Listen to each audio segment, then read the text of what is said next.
Վարչական հսկողությունը դատավարության օրենսգրքով սահմանված որոշակի ժամկետներում, որոշակի վայրերում չգտնվելու կամ գտնվելու վերաբերյալ խափանման միջոց է, այսինքն անձին արգելում է օրվա կոնկրետ որոշակի ժամանակահատվածում գտնվել կոնկրետ վայրում, մասնավորապես իր տանը եւ որոշակի ժամանակահատվածում չբացակայել տնից։ Մնացած ժամանակ ազատ է։ Դա իր աշխատանքին խոչընդոտել։ Ոչ, չի կարող խոչընդոտել։ Ասելի որ դատարանը կարող է ուղղակի ձեր միջնորդությունը շնչել այդպիսի վարկագիծ Նախագահ դատավորի մասին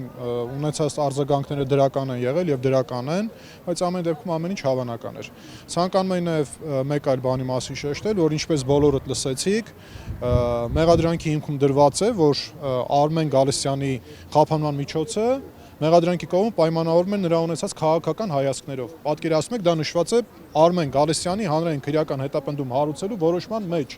Այսինքն անձին արգելանքի տակ պահում են պայմանավորված նրա քաղաքական հայացքներով։ Ես այդ մասով բավական բան ունեի ասելու դատարանում, կարծում եմ, որ դեռևս հնարավորություն կունենամ ասելու բացման խոսքի ընթացքում, քանի որ կարծում եմ, որ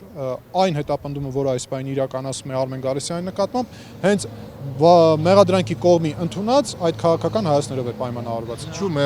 մեղադրող դատախազը չպաշտպանեց իր միջնորդությունը, այսպես կալանքը երկարաձգելու ձեր կարծիքով։ Ես չեմ կարող ասել չպաշտպանես, պարզապես ինձ թվում է չհաջողվեց իր մոտ։ Բայց տրամադրված էր պաշտպանելու։ Մեղադրող կողմը ԿՊԱ-ական պատգամավոր Հովիկ Աղազարյանը ներկա չէր նիստին եւ հաջորդ դատական նիստ նշանակվեց 2024 թվականի հունվարի 20-ին։ Այո, եւ այդ Դատավորը նաեւ նշեց, որ կփորձեն այնպես անել, որ նա եւս ԿՊԱ-ական պատգամավորը ներկա լինի։ Հնարավոր է նա այնպիսի հայտարարանի, որ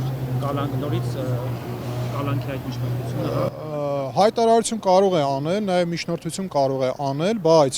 ես կարծում եմ, որ մենք մեր կողմից ներկայացված, արդեն նախապես ներկայացված միջնորդությամբ Հովիկ Աղազարյանին կարող ենք զրկել այդ հնարավորությունից, քանի որ նա այդ միջնորդությունը պետք է անի որպես տուժող, իսկ մենք գտնում ենք, որ Հովիկ Աղազարյանը գործով որպես տուժող դատավարական կարգավիճակ չունի եւ չի կարող ունենալ, եւ մենք միջնորդել ենք, որպեսզի նրա դատավարական կարգավիճակը տուժողի վերածվի։ Հաջորդ դատականիստին մենք քննարկել ենք այդ հարցը։ նաեւ սուտ-սուծմունքի մասին էր մամուլը գրեց, հա, Հովիկ Աղազարյանը։ Այս մասով դուք ինչ կմտածեք։ Այս մասով, եթե ներկա գտնվեք դատականիստերին, չբացահայտեմ, առերեսման ընթացքում Արմեն Գալստյանի եւ իր միջև տեղի ունեցած առերեսման ընթացքում պարոն Աղազարյանը նշեց, որ ըստ էության չի հիշել դեպքի հանգամանքները եւ դրա համար է նախնական ցուցմունքում այդպեսի բան նշել։ Պարոն Օվանեսյան, բացի Հակոբ Ասլանյանից կա այլ վկա, ով ցուցմունք է տվել պարոն Գալստյանին։ Այո, ներկան։